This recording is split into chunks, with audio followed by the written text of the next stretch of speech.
Muy buenas noches. Les saludamos desde el auditorio central del complejo UNAE, de Encarnación, Paraguay. A todos los presentes física y virtualmente, les damos la bienvenida a este ciclo de conferencias denominado La Cuestión Indígena, situación y acciones para evitar la exclusión social y favorecer la interculturalidad. Con mucho orgullo, tenemos el agrado de compartir la mesa con Agustina Mereles, lideresa de la comunidad Macá del departamento de Itapúa, de la ciudad de Encarnación, y alumna del complejo UNAE.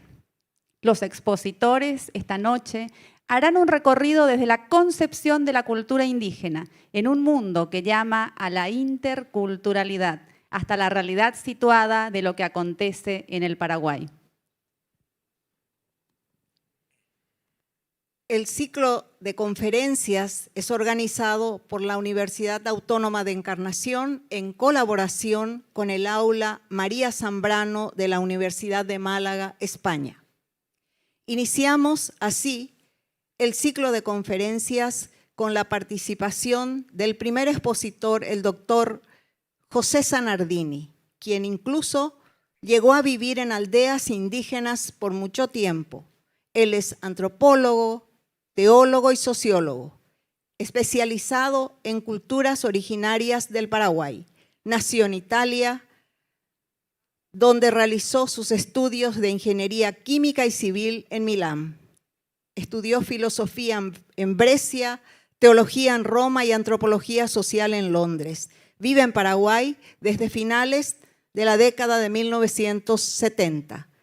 Tiene en su haber varias publicaciones de textos, desde Los indios del Paraguay, haciendo un recorrido entre otras publicaciones, hasta su última publicación presentada el día miércoles 15 de marzo en Asunción.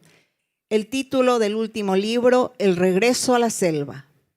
Con su conferencia dará a conocer los conceptos básicos de una educación intercultural que hoy en día es tan necesaria, pues además de vivir en un mundo interconectado, los objetivos de desarrollo sostenible hacen un llamamiento a una cultura de la paz y respeto a la diversidad. Padre José Zanardini, está usted con nosotros. Sea usted bienvenido. Muchísimas gracias por tu presentación y felicitaciones a la Universidad Autónoma de Encarnación por ese hermoso tema de esta reunión, de esta noche, y no sé si tiene prevista otra también. Realmente un tema de suma importancia en el mundo en que vivimos. Eso lo aplicamos en esta conversación a los pueblos indígenas, pero el tema de la interculturalidad, yo creo, es el tema número uno del mundo. Era lo que está sucediendo en los conflictos allá en Europa del Este, es un problema de interculturalidad fundamentalmente. Todos los conflictos, si analizamos y toda los problemas que suceden en diferentes continentes, en diferentes sociedades, tienen sus raíces en la falta de la interculturalidad fundamentalmente. En nuestro país, el artículo 140 de la Constitución Nacional nos recuerda que el Paraguay es pluricultural y bilingüe, donde menciona que los idiomas oficiales son el castellano y el guaraní, pero a continuación ya dice que las lenguas indígenas, así como la de otra minoría, forman parte del patrimonio nacional de la nación. Con eso nos dice ya, nos abre un horizonte muy amplio. Y el artículo 62 más aún, cuando dice que los pueblos indígenas existían ya antes de la formación del Estado paraguayo. Qué importante eso, ¿eh? Importante porque reconoce que no solo los pueblos, sino con el pueblo se entiende su cultura, su lengua, su manera de ser, es parte del Estado paraguayo y es previo al Estado paraguayo mismo. Qué importante eso. De aquí se desprende muchísima cosa importante. Yo, para hablar un poco de este tema, no estoy utilizando, no le voy a presentar ningún PowerPoint, solo uso la palabra porque me parece que, como decían los Ombia guaraní, la palabra es sagrada. La palabra, como en la mitología que ha recopilado León Cadogan sobre el Ombia guaraní del Guairá, la primera cosa que Ñandero Guazú creó fue la palabra. Qué importante. La palabra, o sea, la comunicación. Y que la palabra, continúa esa mitología, es parte de la divinidad. Entonces yo uso esa palabra, que es el instrumento muy importante de comunicación de seres humanos, a pesar que estamos distantes, usted en Encarnación, yo aquí, otro quizá en otro lugar de este país o de otro, y a través de ese sonido, esa palabra se transmite y nos permite comunicarnos. Interculturalidad, como dice la palabra inter, significa, viene del latín, significa entre las culturas, una relación entre las culturas, y etimológicamente. Entonces me parece conveniente, oportuno, decir una palabrita sobre el concepto de cultura. Son elementos que todos ustedes seguramente que me escuchan son estudiantes, son docentes, son cultores de ciencias humanas, pero conviene subrayar algunos aspectos del concepto cultura, porque eso es importante para después poder captar mejor la profundidad del concepto interculturalidad. Entonces, cultura, ustedes saben bien que ya no es el concepto racionalista, iluminista de cultura, como el conjunto de los saberes, ¿verdad? De haber leído mucho libro, entonces es una persona culta, eso que se usa todavía en el lenguaje común.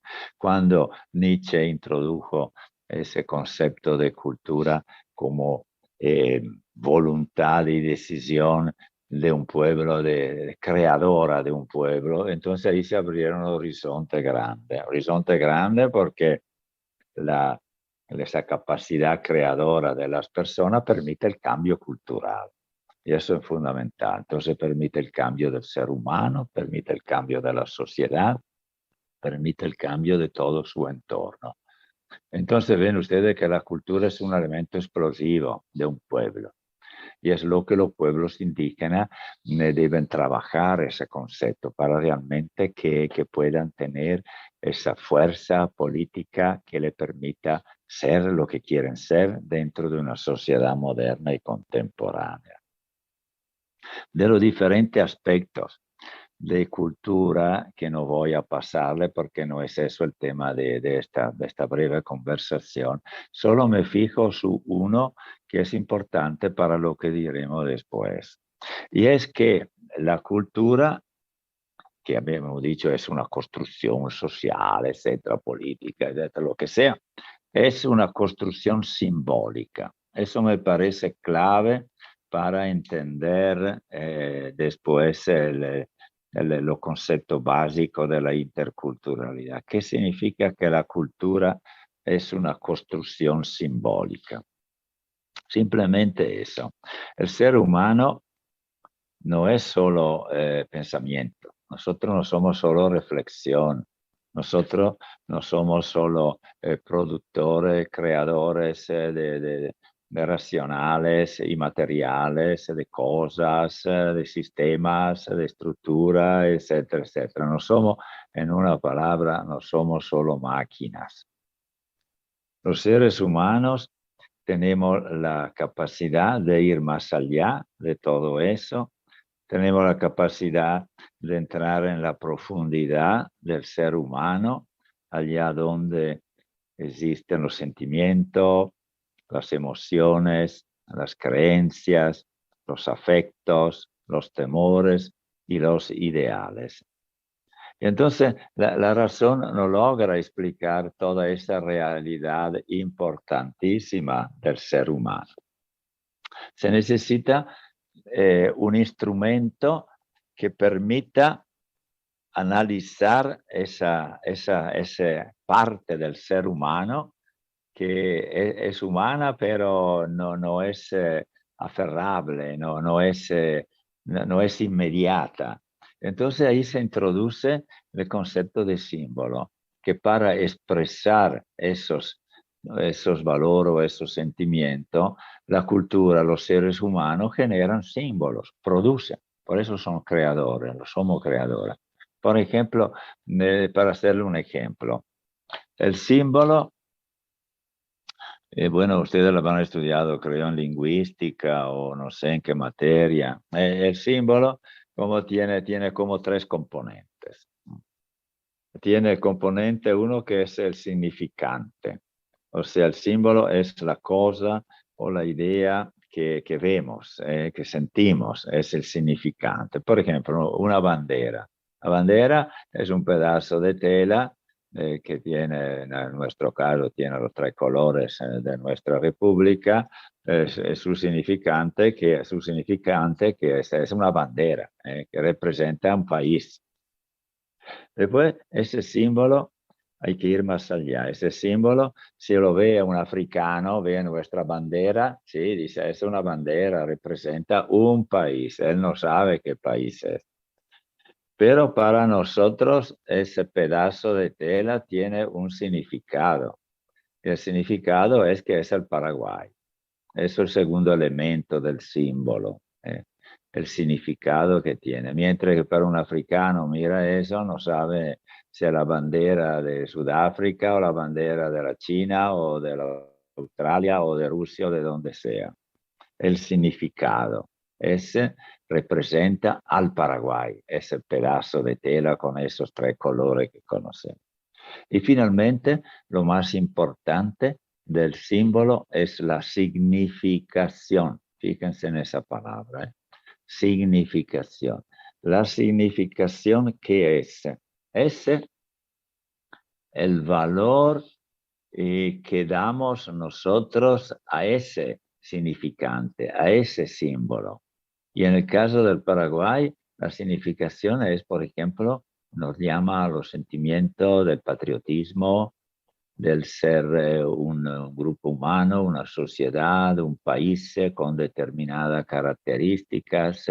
Entonces, el símbolo, de esa parte del símbolo que la significación es la que mueve realmente los afectos, mueve las voluntades, mueve los pueblos, lo unifica y hace que realmente esa bandera no sea solo un pedazo de tela, sino que sea un grupo de personas que están juntos, que se entienden, que se quieren, que tienen proyectos en común. Eso es.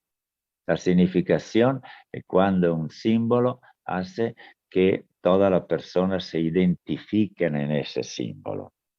Por lo tanto, es de suma importancia analizar y custodiar y crear y recrear los símbolos dentro de una sociedad. Aplicamos ese concepto ahora a los pueblos indígenas. Los pueblos indígenas, miren un poco, han sufrido lo que llamamos la usurpación simbólica.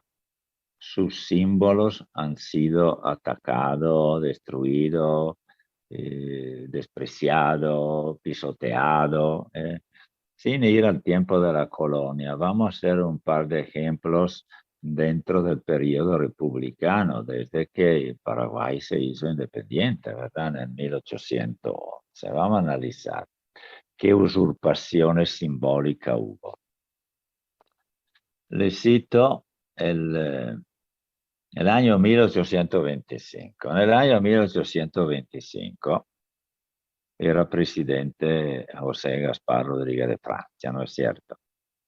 ¿Qué hizo este señor? Este señor hizo un decreto en el que convocaba a todos los ciudadanos a presentar su propiedad, qué posesiones tenía. Sería como el censo catastral nacional, el censo catastral de las propiedades. Todos los ciudadanos tenían que presentar, sea los urbanos que los rurales, cuáles eran sus propiedades para que fueran registradas y hiciera un catastro.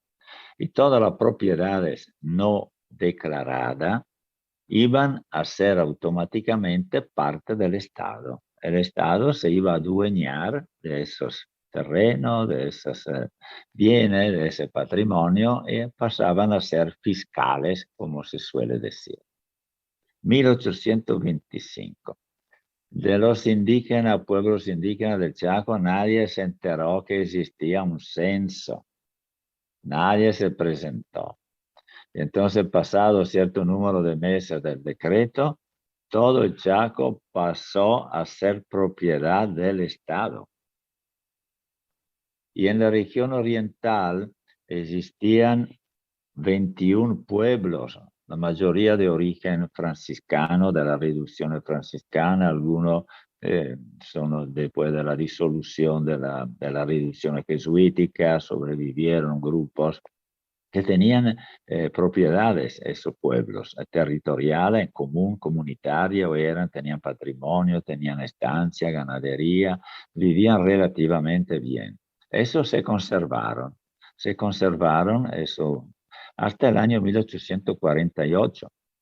En el 1848, otro presidente, ahí era Carlos Antonio López, con otro decreto, reconoció que los pueblos indígenas son ciudadanos, pero a consecuencia de eso le confiscó toda su tierra y su patrimonio, su vaca, su gallina, su chancho y lo que fuese.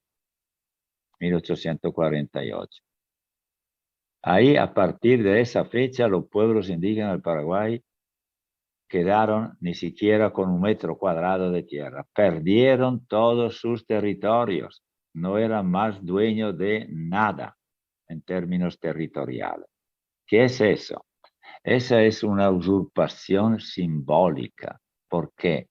Porque la tierra, el símbolo tierra para los pueblos indígenas era y es, por lo menos, donde permanece ese concepto, es la madre tierra. No es una cosa material, es también material, pero es una madre, ahí está el símbolo.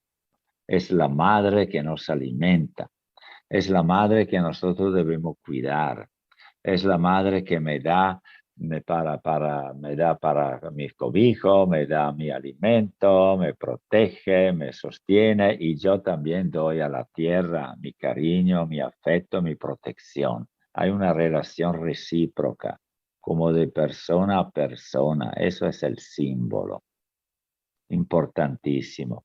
Ese símbolo con ese decreto fue usurpado y desde el punto de vista del Estado destruido, porque para el Estado no era un símbolo, para el Estado era solo algo material.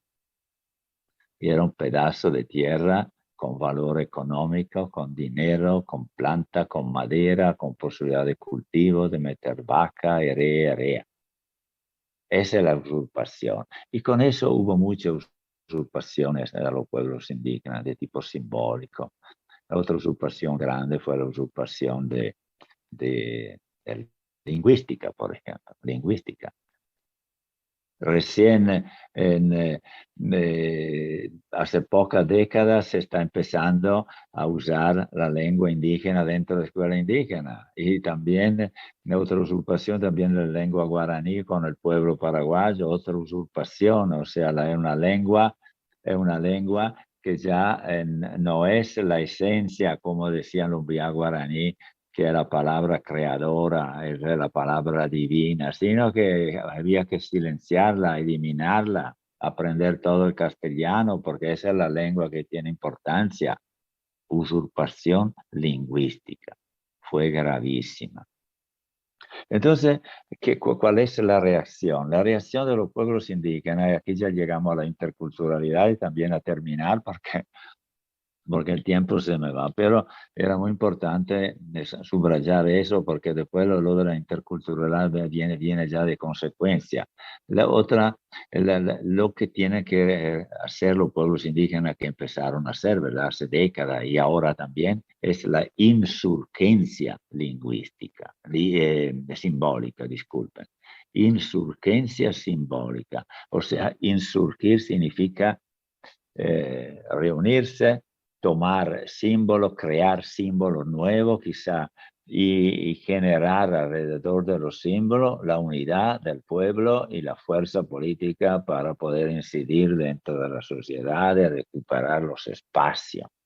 Y hubo insurgencia simbólica, por ejemplo, con la Constitución Nacional, el artículo 62, los movimientos indígenas, y yo me acuerdo en el año 92, cuando se hacía toda la elaboración de ese artículo, ahí se notaba como en ese artículo hay elementos de insurgencia simbólica, nuevo elemento, han surgido el tema de la lengua, el tema de la educación, el tema del territorio, el tema del derecho consuetudinario y varios aspectos que son símbolos importantes para que el pueblo pueda proyectarse hacia el futuro.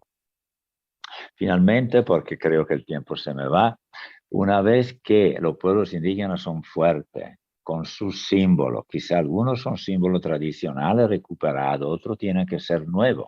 Uno de los símbolos nuevos son, por ejemplo, los movimientos políticos de los pueblos indígenas, que por suerte en estos últimos 10, 15 años han surgido numerosos y algunos bastante fuertes para hacerse sentir dentro de la sociedad. Esa es la insurgencia simbólica como pueblos indígenas. Dentro de ese abanico, notamos que hay culturas diferentes. Como dijimos al comienzo del artículo de la Constitución, el país es pluricultural y plurilingüe. Entonces tenemos los pueblos indígenas, tenemos la ley 3231 sobre todo la educación indígena, la lengua materna que tiene que ser enseñada en los primeros años. Tenemos la ley de lenguas del 2010, son todos instrumentos que podemos llamar instrumentos de insurgencia simbólica porque apoyan la recuperación de los símbolos indígenas. ¿Cómo relacionarse con la sociedad nacional, con las otras dentro del Paraguay? Hemos hablado de la lengua, de la cultura indígena, que son 20. Después está la cultura de los migrantes. Y después está la cultura mestiza, que son la mayor parte de la población paraguaya. ¿Cómo se relacionan eso?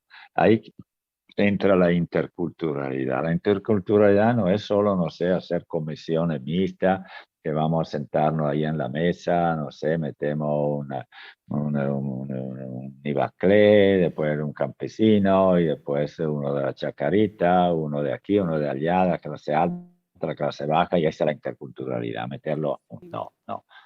La Muy interesante el interculturalidad, tema, doctor, sumamente interesante. Y ya van surgiendo las preguntas. bueno. Sí, Romina. Romina quiere hacerle una pregunta a usted. Usted habló de que los indígenas son símbolo del Paraguay. Y ella se pregunta cómo todavía en este siglo nuestro símbolo, porque el que piensa en Paraguay, dice Romina, piensa en los indígenas, todavía siguen luchando por sus derechos. Y quiere saber que usted le diga, según su criterio, cuáles cree usted son las razones por las que no se ha podido lograr todavía la interculturalidad en el Paraguay. La razón son que la sociedad nacional es una sociedad etnocéntrica. ¿Qué entiendo con esa palabra? Etnocéntrica es cuando una cultura se pone por encima de otra cultura. Entonces, la sociedad mestiza paraguaya, y dentro de la mestiza paraguaya, sobre todo cierto tipo de personas, quizá la clase alta o no sé, se sienten superiores. ¿A quién? A los campesinos. Los campesinos se sienten superiores a los indígenas, incluso en la estancia. del Chaco. Si ustedes miran, está la casa del patrón en un sitio, está la casa de los paraguayos, de los peones, ahí un poquito al lado. Y después lejos, allá cerca de los alambrados, está la aldea de los indígenas que están trabajando. Eso es.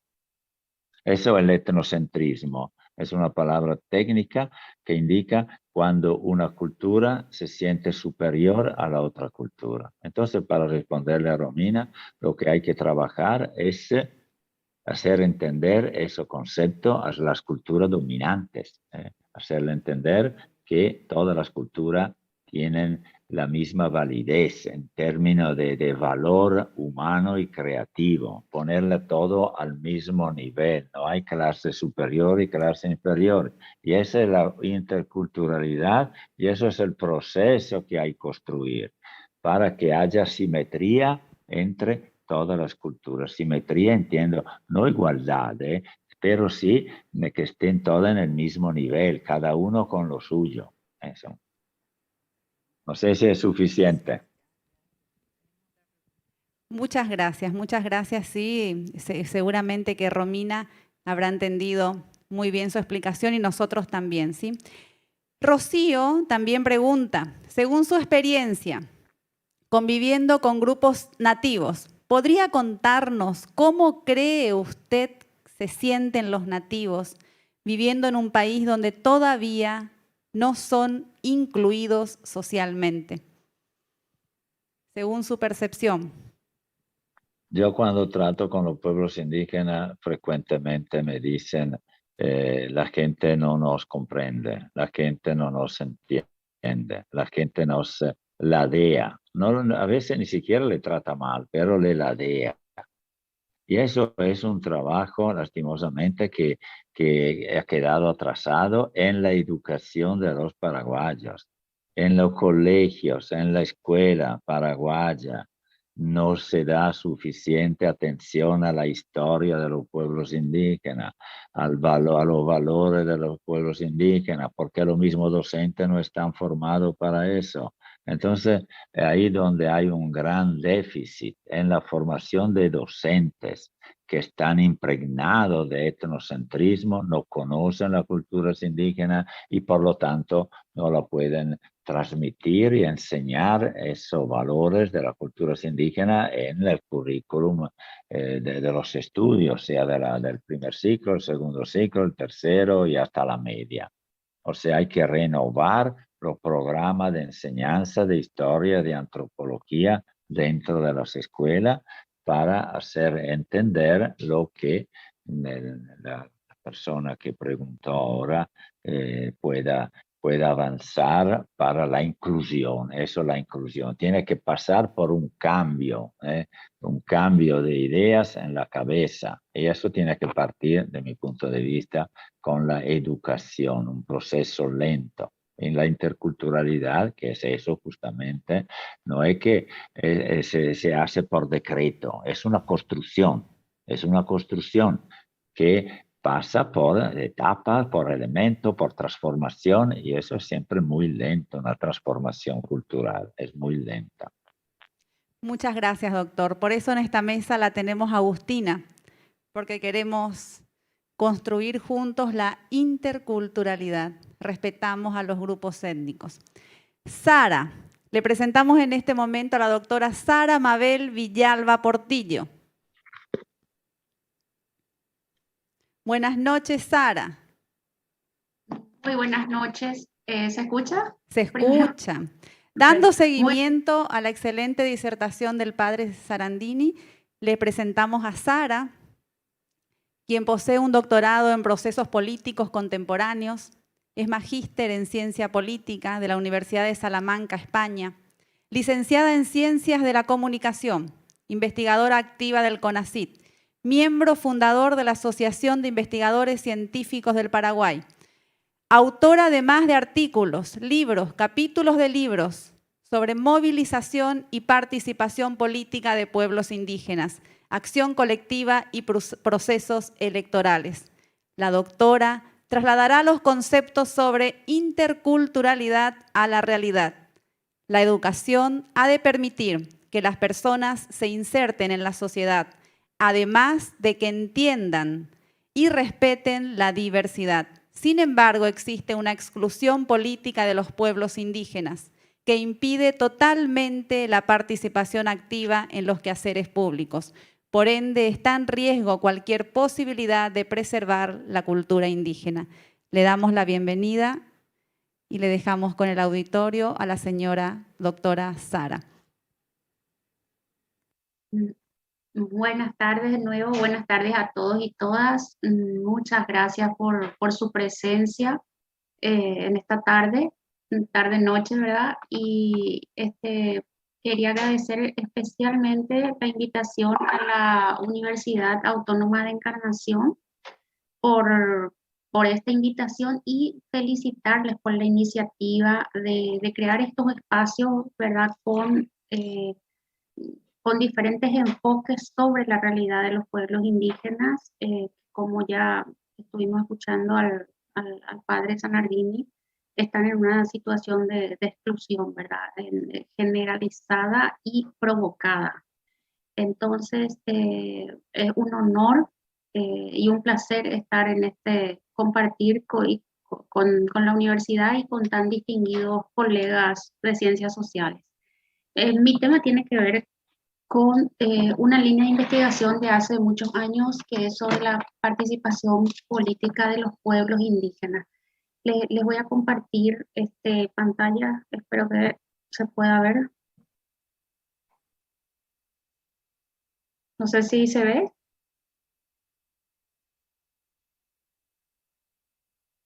Se ve muy bien, Sara. Perfecto. Como decía, para hablar de la participación política de los pueblos indígenas en Paraguay, primero tenemos que remitirnos un poco al fenómeno en América Latina, ¿verdad?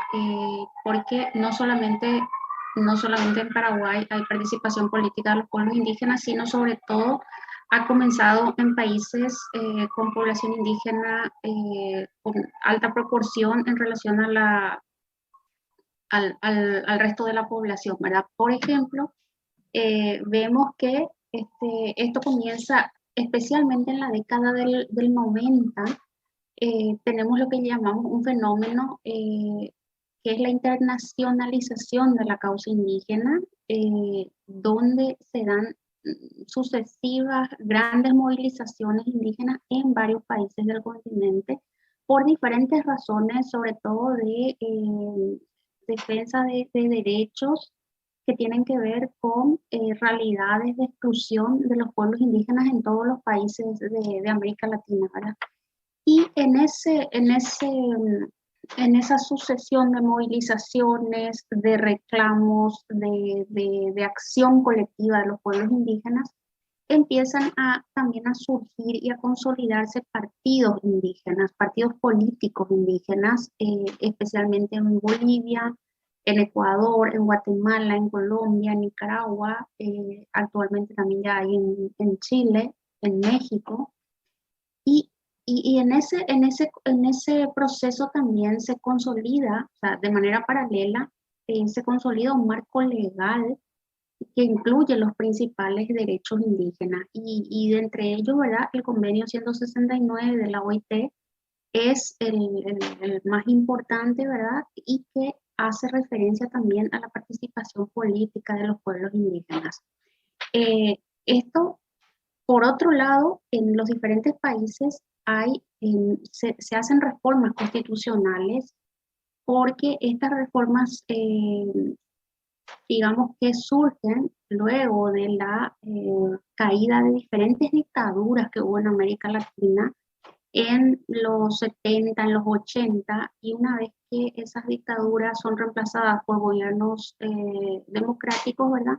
Surge una ola del llamado nuevo constitucionalismo de la literatura, ¿verdad? Y estas nuevas constituciones son de carácter justamente multicultural, son llamadas por algunos autores, de hecho, constituciones multiculturales, porque incluyen por primera vez derechos de los pueblos indígenas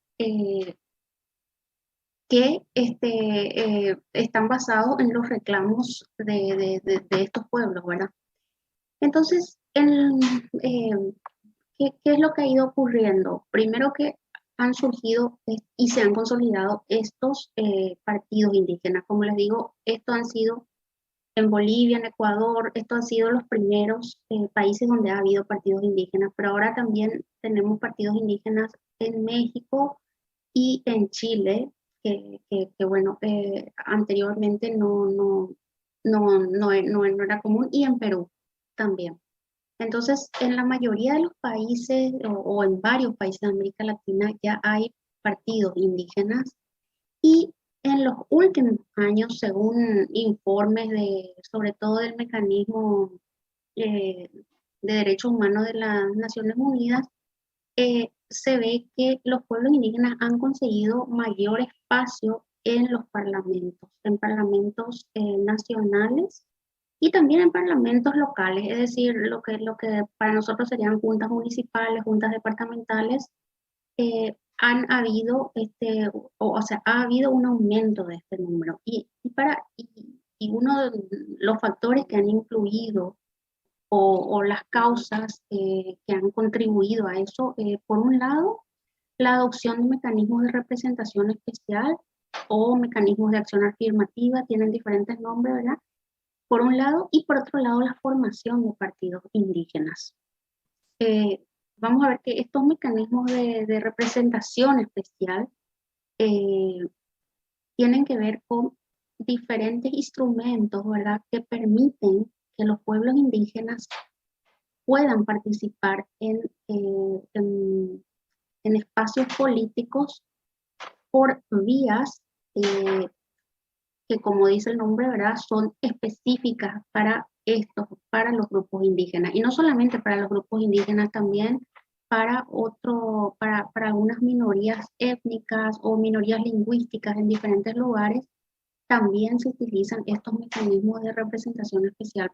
¿Por qué algo especial para que participen? Porque en las sociedades latinoamericanas existe mucha desigualdad. Esta desigualdad se traduce en la desigualdad política y por tanto no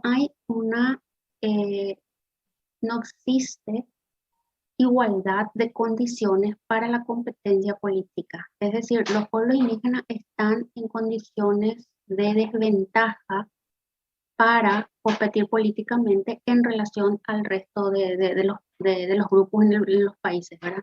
Entonces, la idea, por eso se establecen estos mecanismos de representación especial. ¿Y cuáles son? Principalmente son las cuotas electorales. ¿Qué quiere decir esto? Que los partidos están obligados a incluir un determinado número de candidatos indígenas en las listas. Estas cuotas electorales hay especialmente, bueno, en varias partes del mundo se han establecido, pero en América Latina tenemos dos casos especiales que son, por un lado, Colombia, por otro lado también Perú, que tienen estas cuotas. Hay más países, pero estos son como casos emblemáticos. Luego están los escaños reservados.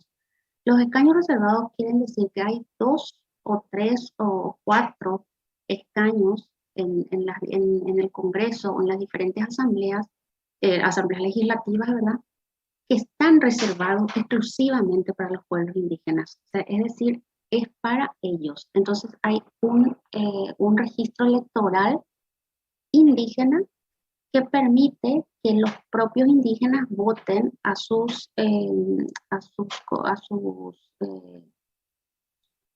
los mismos integrantes de los pueblos para que ocupen estos escaños reservados. Este es el mecanismo más utilizado en el mundo, en realidad, para facilitar la representación de minorías o de diferentes grupos. Pueden ser en Colombia y para los afrodescendientes, también para los pueblos indígenas, y es una de las medidas más utilizadas. En Paraguay hay un proyecto de ley que busca establecer esto también. Vamos a ver luego.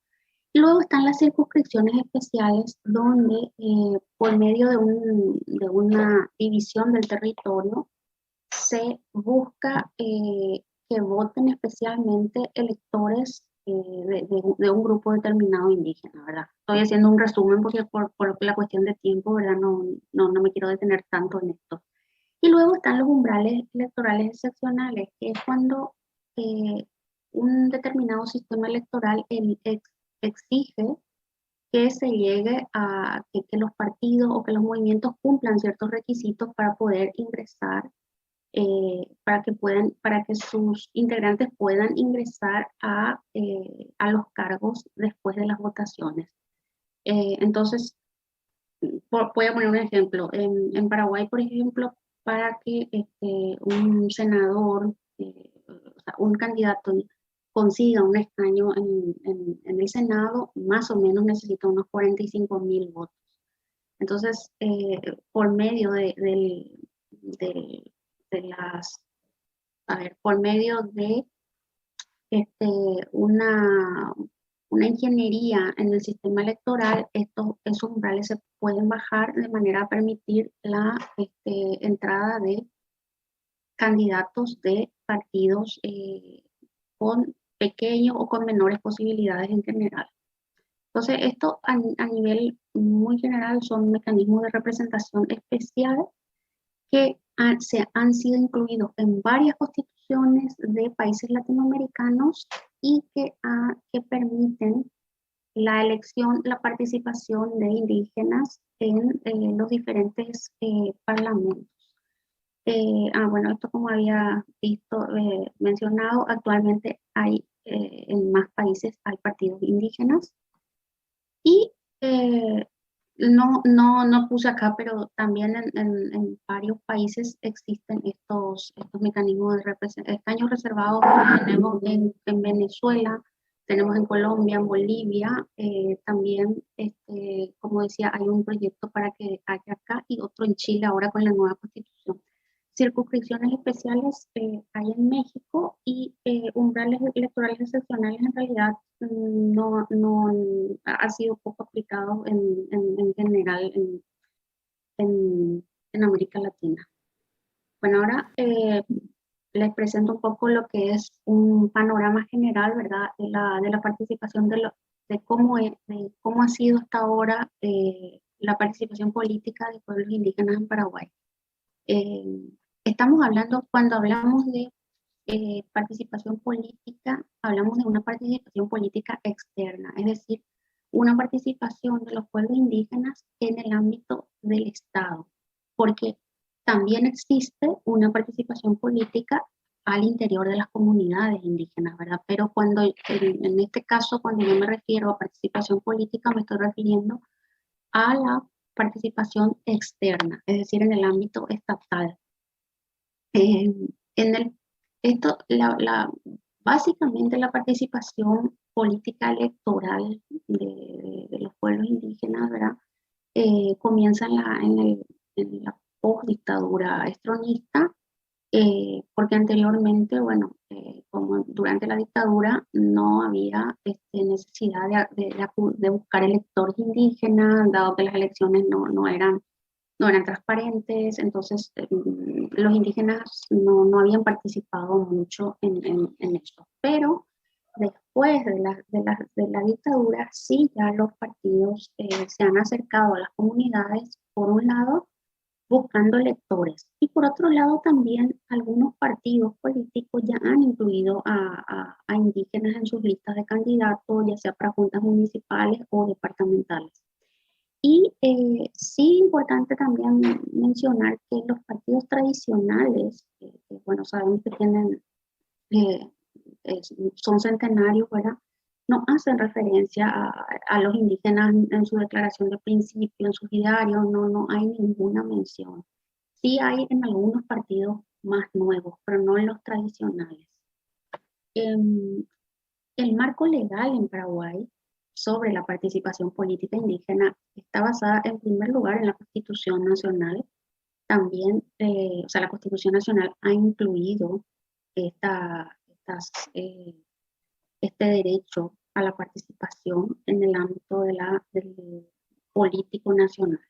Luego hay instrumentos legales especiales, ¿verdad? La ley 904/81, que es incluso previa a la Constitución, ¿verdad? Y sí habla también de la participación política de los pueblos indígenas. Por lo menos está estipulado. Y por supuesto, la ley 234, que aprueba el convenio 169,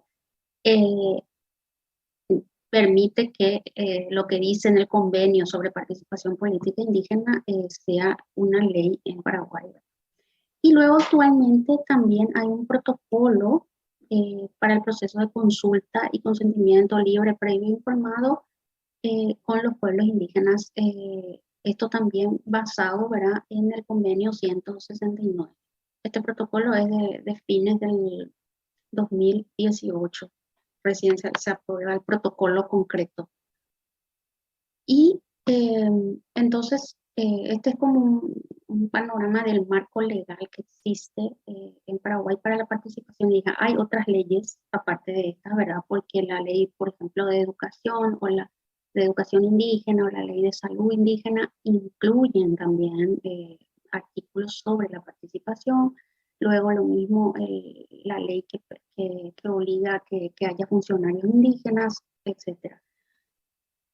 Luego, en Paraguay, en cuanto a la participación electoral específicamente, ya en 2000 y 2001 surgen dos organizaciones políticas indígenas, el Movimiento 19 de Abril y el Movimiento 11 de Octubre, en zonas del Chaco, ¿verdad? Presidente Ayes y Boquerón, que sabemos donde la población indígena hay un alto porcentaje de población indígena, y ahí surgen estos dos movimientos que están conformados por integrantes de diferentes pueblos indígenas.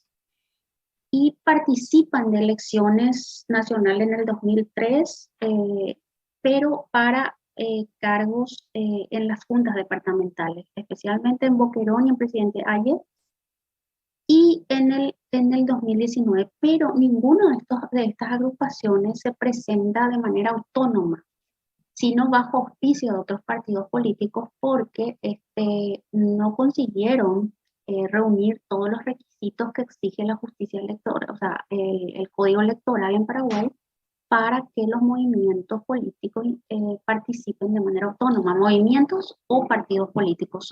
Hay una serie de requisitos bastante, numerosos requisitos y complejos requisitos para que los partidos y los movimientos participen en elecciones en Paraguay.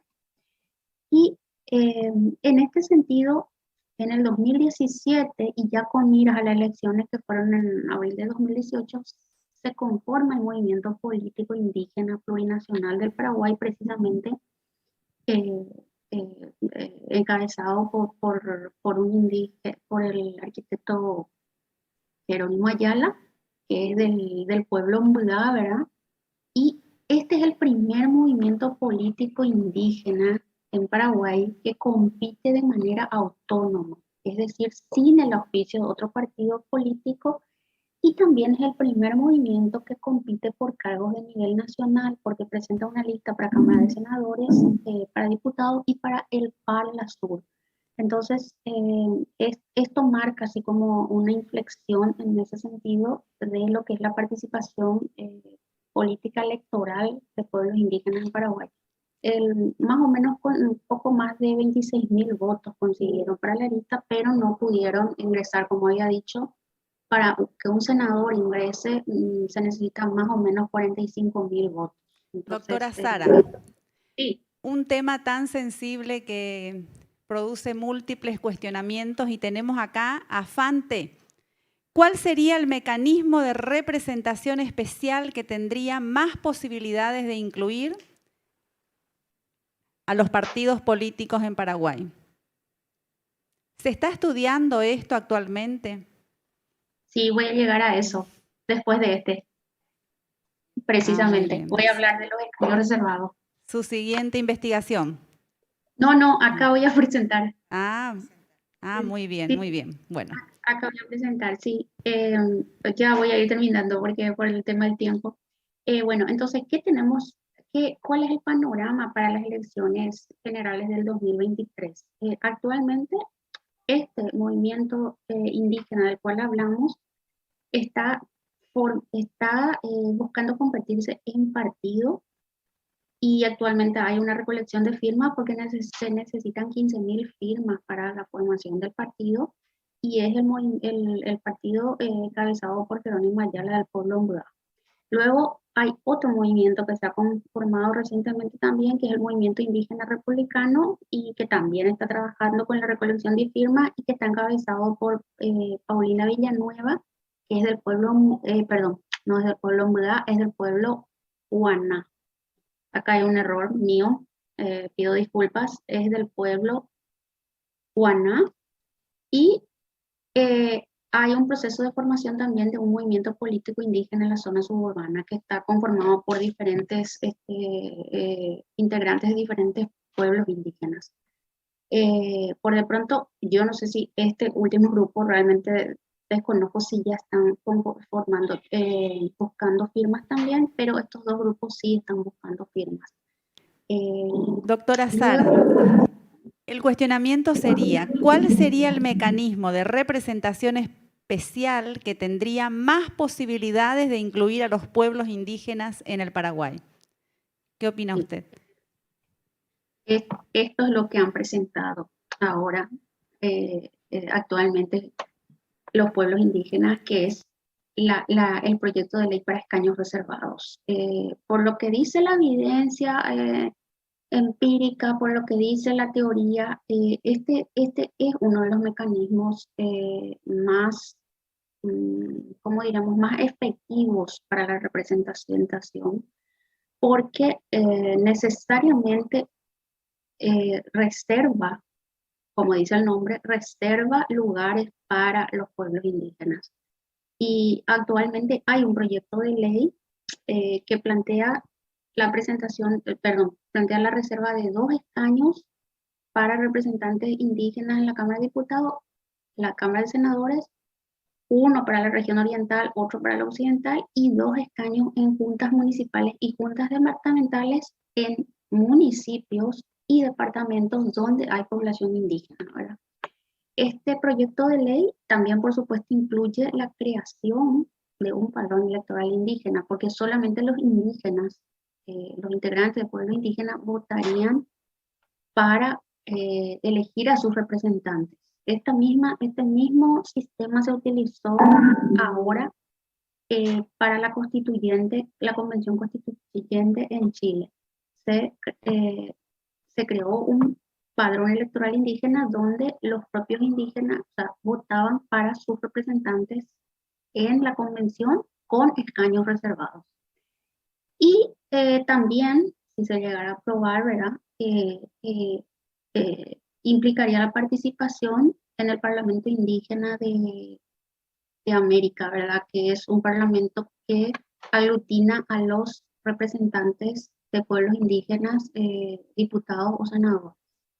Este proyecto fue discutido en el Congreso Internacional de Pueblos Indígenas, que se llamó Trabajemos Juntos por la Participación Política, que se hizo en noviembre. Ahí participaron 53 organizaciones indígenas, que además, a través de estas organizaciones, este proyecto llegó a varias comunidades, no sé si a todas, pero a la mayor cantidad de comunidades para que las comunidades estén interiorizadas de eso y también de alguna manera de acuerdo con la participación, ¿verdad? Algunas imágenes del Congreso que se organizó, donde estuvieron representantes también de indígenas, parlamentarios de otros países. Y actualmente, o sea, este proyecto fue presentado por la Comisión de Pueblos Indígenas de la Cámara de Senadores. Hay un acompañamiento de la Comisión de Seguimiento por la Participación Indígena, que está integrado por indígenas de diferentes pueblos y bueno, está siendo estudiado actualmente. Entonces, no sé si por aquí creo que podemos ir cerrando por la cuestión del tiempo, ¿verdad? Y Sí, para dar excelente. espacio. Sí, muy bien, doctora Sara, muchas gracias. Y agradecemos a Norma Memel y a Elba Núñez, que están conectadas, siguiendo esta conferencia. Y hay más preguntas de Jazmín María Vargas y Conapi Jesús para el doctor Zanardini, que quizás finalizando la conferencia lo podemos hacer participar nuevamente para responder a las preguntas. Bien, interconectando lo dicho por la expositora, nos acompaña el magíster Marcelo Bogado, licenciado en Filosofía por la Universidad Nacional de Asunción, quien cuenta con una maestría en Estudios Americanos con énfasis en Antropología por la Universidad Sorbona Nueva. Tiene años de experiencia en la investigación en ciencias sociales. Ha desarrollado investigaciones en comunidades indígenas en cuanto a la modificación de los modos de vida. El expositor ahondará en la adaptación de los pueblos indígenas a las condiciones de vida contemporánea desde una visión antropológica, destacando que existen distintas tensiones que confrontan a las comunidades indígenas con la sociedad nacional. Profesor magíster Marcelo Bogado, adelante. Buenas tardes, muchas gracias por la invitación. Estoy aquí con unos pequeños problemas técnicos, estoy sin electricidad, estoy desde el celular y estoy un poco en la penumbra acá con una pequeña linternita y con velas. ¿Sabe, bueno, no sé si... sabe Sí. Profesor? Se lo ve excelente y se lo escucha muy bien. Adelante. Bueno, perfecto. Entonces, antes que nada les quería felicitar por esta iniciativa a la Universidad Autónoma de Encarnación, a las personas que estuvieron detrás de esto, a la gente también del aula María Zambrano de la Universidad de Málaga. Y bueno, este tipo de iniciativas son bastante necesarias para nuestro país, ya que es importante hablar de este tipo de cosas para tomar conciencia de las situaciones que viven los pueblos indígenas de nuestro país y también para tomar conciencia de que existe una deuda histórica de parte de los miembros de la sociedad nacional con respecto a los pueblos indígenas y que esa deuda tiene que ser pagada. Entonces, bueno, antes que nada, quería comenzar con unas pequeñas consideraciones. No sé si se me está escuchando bien. Perfecto, perfecto. Bueno, adelante. ya que el tema de estas charlas es sobre la interculturalidad, sobre la situación en la cual se encuentran los pueblos indígenas del Paraguay, con respecto a la interculturalidad, la exclusión social, hay que considerar que la interculturalidad, de la que ya estuvo hablando el padre Zanardini, presupone que se dé dentro de una relación horizontal entre dos sociedades o dos grupos humanos y que, sin embargo, en la realidad, en la práctica, las relaciones entre los grupos humanos se dan dentro del marco de la desigualdad. Como estuvo hablando ya Sara, habló un poco de la cuestión de la desigualdad del acceso al poder político.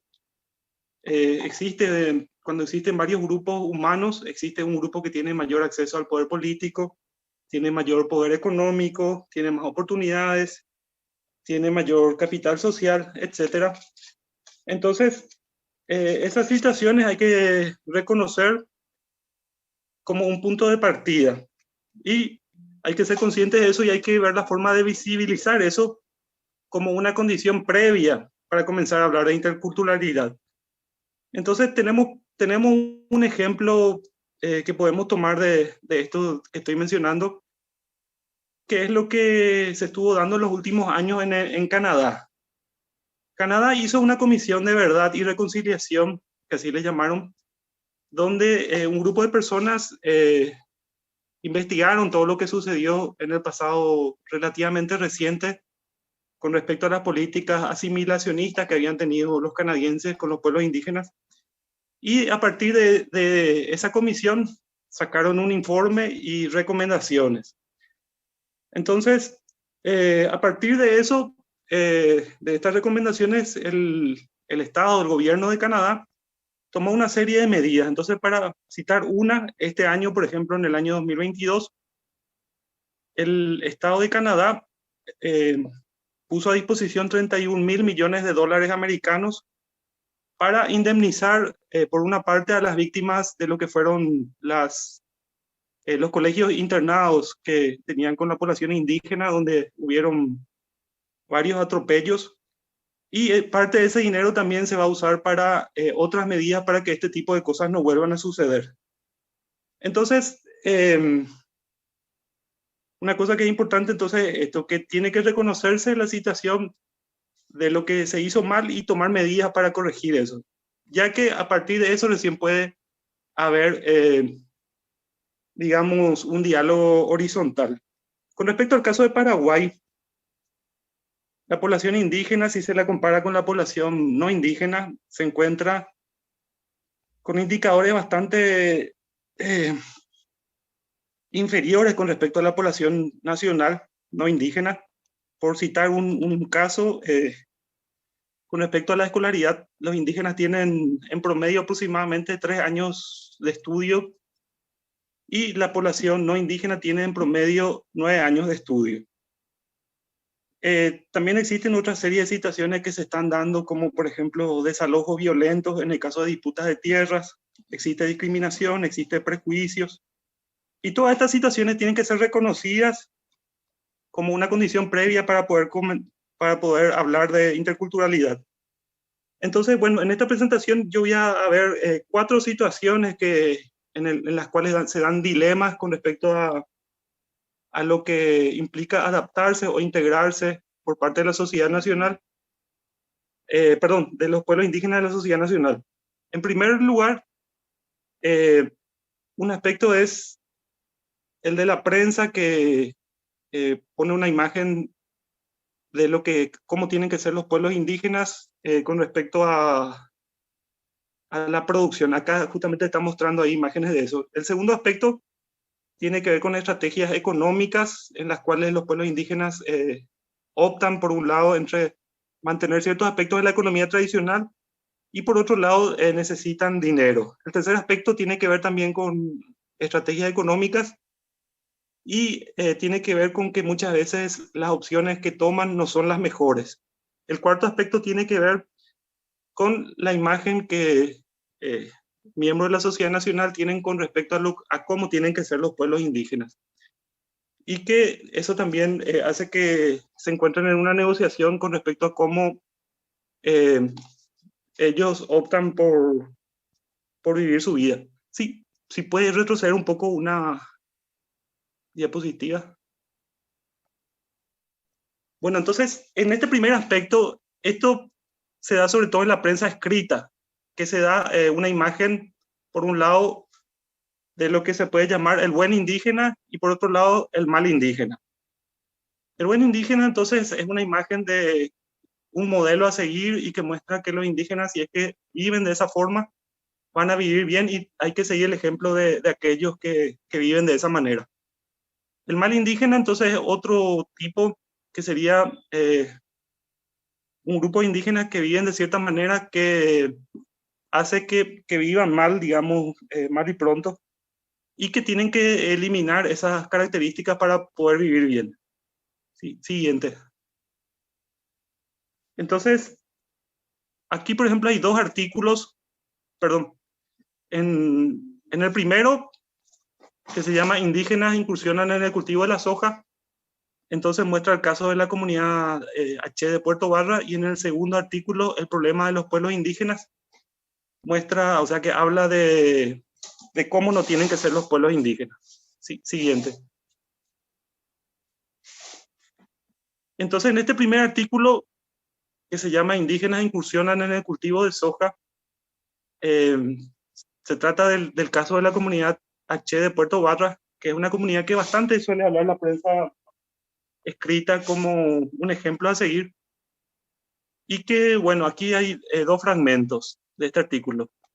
En el primero dice, este es un ejemplo digno de imitar de cómo es posible congeniar el desarrollo de la agricultura de alta tecnología con la tradición, la cultura y el idioma. Entonces, aquí se toma como un buen ejemplo a seguir el tema de que en esta comunidad se produzca soja y que eso sea rentable.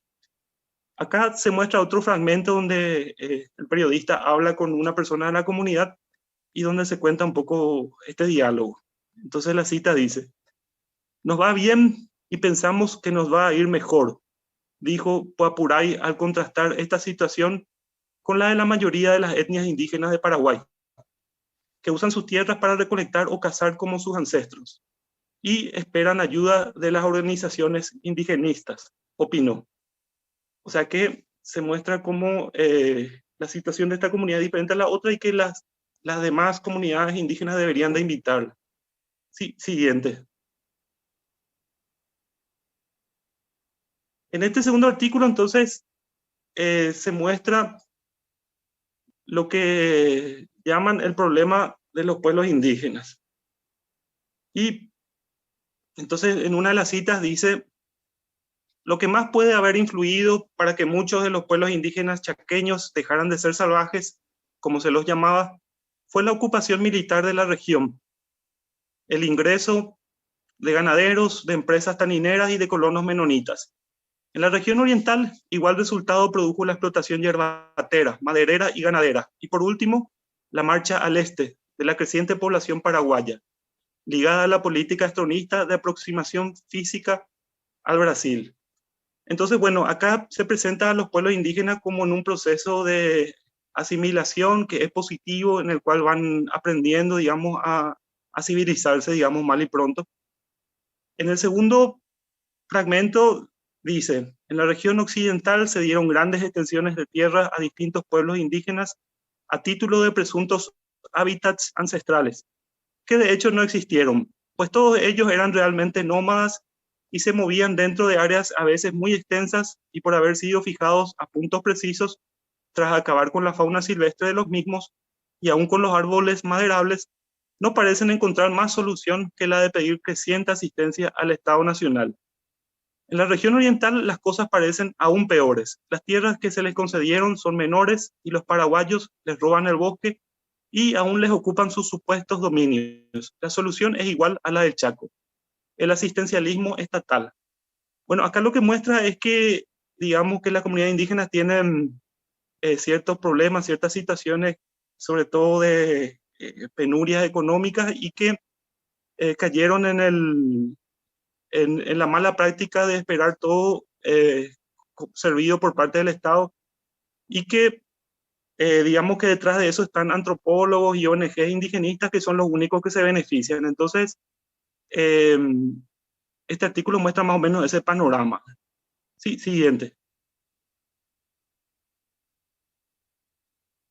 Bueno, entonces hay una situación que tiene que ver con que los pueblos indígenas, por un lado, en forma general, digamos que aquellos que tienen cierto acceso a recursos naturales buscan seguir en algunos aspectos la economía tradicional en la medida que pueden. Entonces, si es que tienen acceso a bosques, a arroyos, quieren cazar, quieren pescar, pero bueno, eso no es posible en todos los casos y en la medida que la gente desea.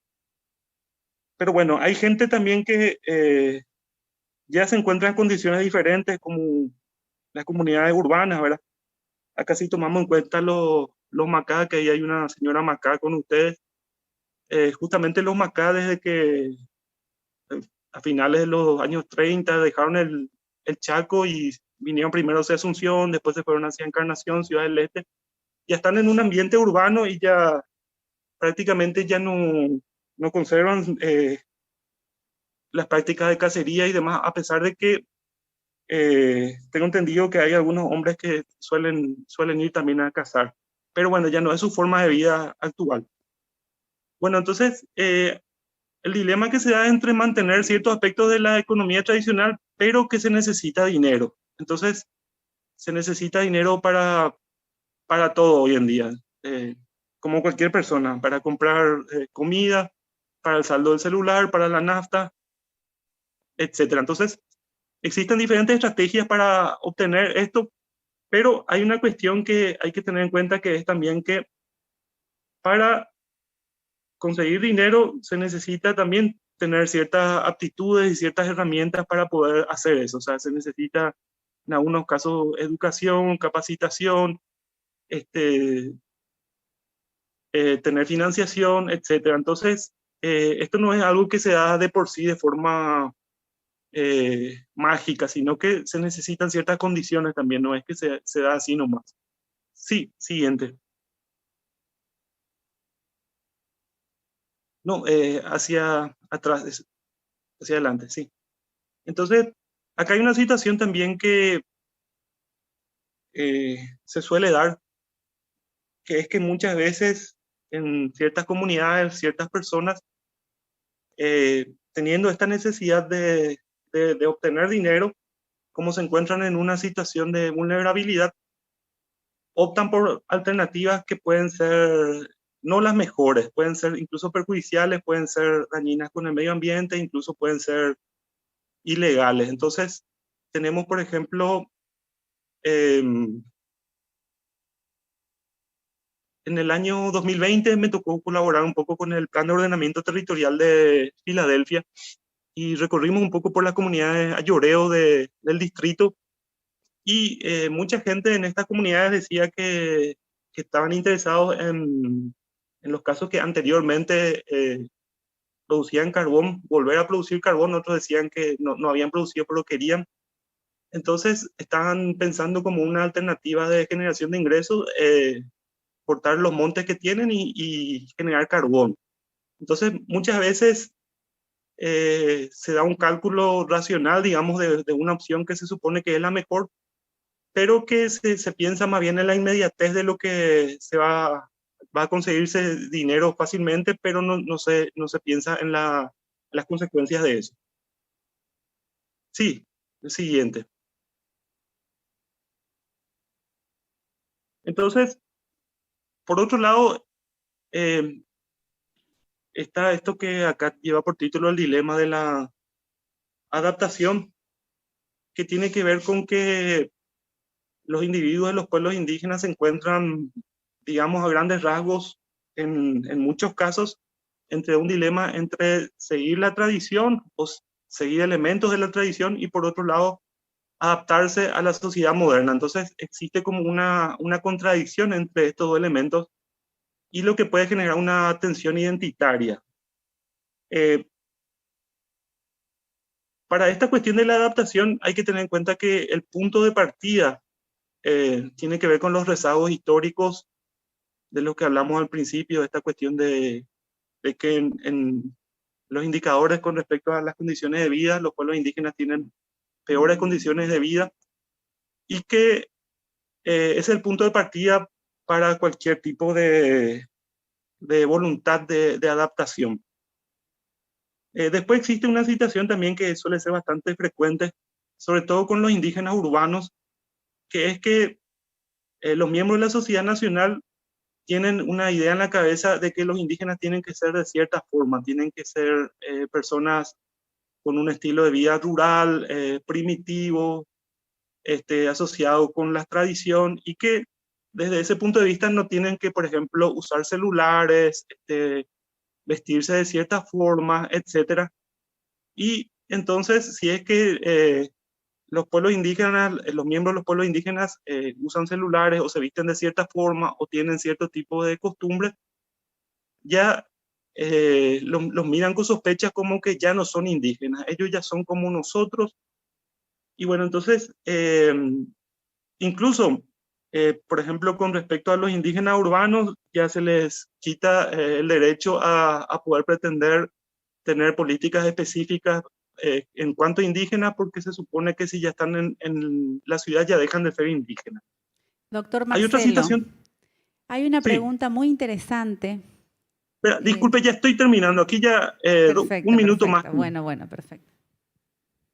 Sí, hay otra situación que se suele dar también, esto ya desde las dependencias del Estado paraguayo, que es que en ciertas situaciones se usa como una excusa la especificidad cultural de los pueblos indígenas para no tomar ciertas medidas o para no intervenir en ciertas situaciones que lo ameritan. Dando un ejemplo, años atrás, acá en Asunción, estaban indígenas que se encontraban sobre todo en las inmediaciones del Hotel Bourbon, y donde habían menores de edad que estaban siendo prostituidos o incluso consumían drogas en la vía pública, y la fiscalía, por ejemplo, no intervenía diciendo de que ellos son indígenas, tienen su costumbre, entonces no hacía nada. Se pueden tomar muchos ejemplos sobre esto. Pero bueno, por otro lado existen también individuos que buscan mimetizarse y pasar desapercibidos, y bueno, esto podemos entonces mencionar por el momento. Perfecto. Sí. Muchas gracias, doctor Marcelo. Y han preguntado acá o han comentado acerca del problema de los pueblos indígenas. Según la prensa, Paraguay es entonces justamente lo contrario a lo que planteaba Mariátegui, dice. Sí, perdón, pero ¿qué significa eso? Es un comentario de un oyente donde plantea las contradicciones existentes entre el problema de los pueblos indígenas, según la prensa del Paraguay, contrario a lo que plantea Mariátegui, dice.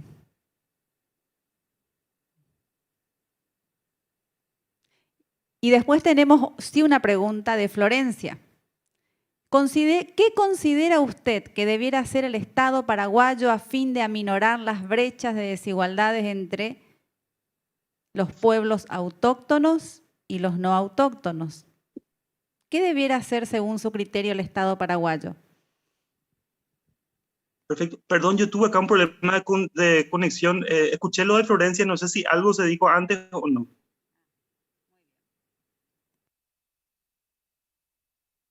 Bueno, volvemos al interrogante entonces. Florencia pregunta, ¿qué considera usted que debiera hacer el Estado paraguayo a fin de aminorar las brechas de desigualdades entre los pueblos autóctonos y no autóctonos? Sí, escuché bien. Bueno, antes que nada, yo pienso que sobre ese punto, una cosa muy importante que hay que tener en cuenta es que todas las personas tenemos concepciones diferentes sobre lo que es desarrollo, sobre lo que es vida digna, sobre cómo queremos vivir, etcétera. Y también de lo que nosotros consideramos que queremos obtener como, digamos, calidad de vida o no, y lo que estamos dispuestos a hacer para lograr eso. Entonces, yo pienso que una de las cosas más importantes que habría que hacer es cualquier plan de desarrollo habría que partir desde lo que las propias gentes de cada comunidad quiere y apoyar en aquello que la gente no tiene la capacidad o los medios para lograr, pero apuntar a que las personas, o sea, los miembros de las comunidades, adquieran esas capacidades y esos medios que no tienen, y que ya puedan formar parte de su propia estrategia para vivir dignamente. Eso es lo que yo pienso. Muchas gracias. Y a pedido de los oyentes le vamos a dar el micrófono a Agustina, que es el centro de este ciclo de conferencias, y ella va a brindar un mensaje a todos los oyentes.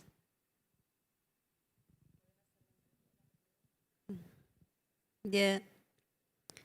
Lewisich ne wekhi futs hukeu wek ne Amelia ka ne Erika. Lewisich in ini ke tasles pantata lek imich zamhane en qibit qikathi. Yo dije primero, gracias por la invitación de las dos personas, Amelia y Erika, acá. y ustedes están viendo a mí, estoy acá. Y gracias por escucharnos y gracias también acá en esa universidad, UNAE, también. Muchísimas gracias por invitarme y estoy un poco muy cansada. Yo luché mucho, necesitaba algo, pasajes, lo que siempre problema, venir acá con mi artesanía pesado y Amelia me invitó y ella aproveché también traer mi artesanía y yo estudié también acá y gracias también que me ayudaron y estoy feliz acá con ustedes y gracias. Revisig significa gracias. Revisig hukeu. Hukeu significa hombre. Fu significa mujer. Revisig in lekenis liwet. Siha en tunhet. Heyal heyas kutset. Que nene. Yo dije, yo luché mucho llegar acá para ayudar a mis padres, porque mis padres están ahí. Y luché siempre, trabajé. A veces me lastimé las manos, las rocas, así mucho porque limpiamos siempre, pero luché como mujer, como ser valiente todos los días. Como ustedes. Yo siempre digo, yo no soy profesional tocar todos esos libros, pero profesional, mi trabajo es trabajar, cultivar allá mi comunidad, luchar con mi artesanía, pero las otras cosas no soy un profesional, soy un débil, pero con mi artesanía sigo siempre, por eso estoy acá, porque necesitaba otro trabajo, porque a veces la artesanía no hay venta. Tengo que vender, llevar allá a mi comunidad con mis padres, con todos mis hermanos, sobrinos. Por eso traje mi artesanía acá y gracias por verme así. Y estoy muy contenta. A ella, Erika, lo que ella también, Amelia, gracias a la invitación y gracias también a ustedes y agradezco también a Papá Dios, siempre Él primero, por siempre Él me da mucha fuerza. A veces no hay comida, pero siempre dijimos allá en nuestra comunidad, nosotros ya sabemos cómo es. No tenemos algo para comer, pero vamos a trabajar así. Por eso nuestras fuerzas siempre están acá dentro, pero tenemos que sacar.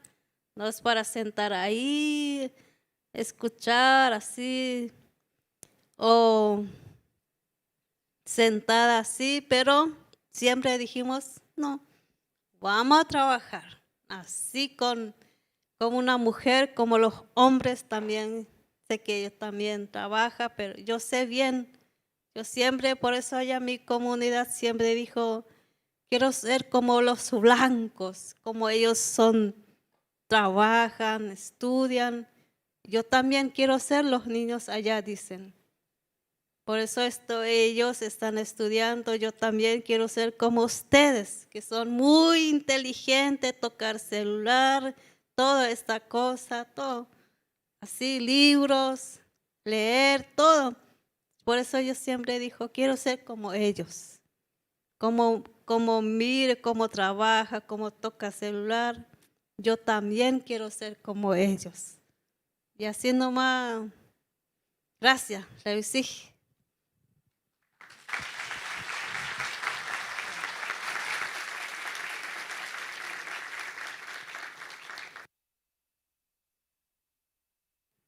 Gracias, Agustina. Agustina es lo que ella dijo, una gran luchadora dentro de la comunidad Macá.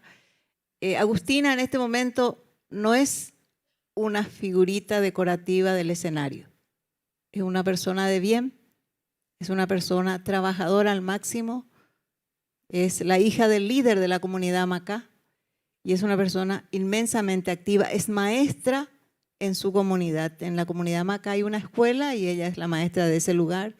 Quiso perfeccionar su mundo, su campo de acción, su mundo de trabajo y sus ingresos, y esa es la razón por la que se matriculó al Instituto Divina Esperanza, donde estamos todos, dentro del complejo UNAE, ¿sí? Está entonces, gracias por el aplauso para ella, esto es muy importante. El apoyo, como dice ella, de los blancos, ni siquiera somos los blancos, somos todos tan iguales, ni negros, ni blancos, ni amarillos, somos todos iguales, ¿sí? Somos todos paraguayos, esa es la realidad. Gracias. Gracias, Agustina, por estar acá, por acompañarnos, por abrir siempre las puertas de tu casa, por recibirnos a tu casa. Sabemos las 1001 de necesidades que tienen ustedes y en esa instancia estamos siempre para apoyarlos. Bien. ¿Despedimos? Perfecto. Para cerrar, damos por finalizado este ciclo de inicio de ciclo de conferencias, cuyo tema es la cuestión indígena, situación y acciones para evitar la exclusión social y favorecer la interculturalidad. Si no antes agradecer al complejo UNAE, y dirían ustedes, ¿y por qué agradecen a la casa si la casa es la que hace? No, tenemos que ser agradecidos porque la casa tomó en cuenta esto tan importante, que es el tema de la interculturalidad y que es el tema de la convivencia con el otro, con nuestro hermano, que es el nativo. Agradecemos entonces al complejo UNAE por la responsabilidad de trabajar la inclusión social en una sociedad donde todavía es tan visible la brecha de desigualdades. Urge el cambio y el mismo solo depende del trabajo individual de cada actor social, de nosotros, de ustedes, de nosotros y de todos los que están en cualquier lugar del país, comprometidos más que nada con la igualdad. Nunca vamos a decir que vamos a ser todos iguales, pero tenerles a los nativos dentro de nosotros como si fuéramos nosotros mismos todos iguales. Agradecemos además la predisposición de los expositores de compartir sus experiencias en un tema de profunda importancia y significación para todo el mundo, a fin de empatizar con los otros y asimilar problemáticas sociales tan marcadas en toda Latinoamérica y específicamente en nuestro país. Gracias a ustedes por estar acá, por ser tan respetuosos y por acompañar un tema que tiene profunda significación y que ojalá todos juntos podamos trabajar por este bien común. Gracias, gracias y muchas gracias.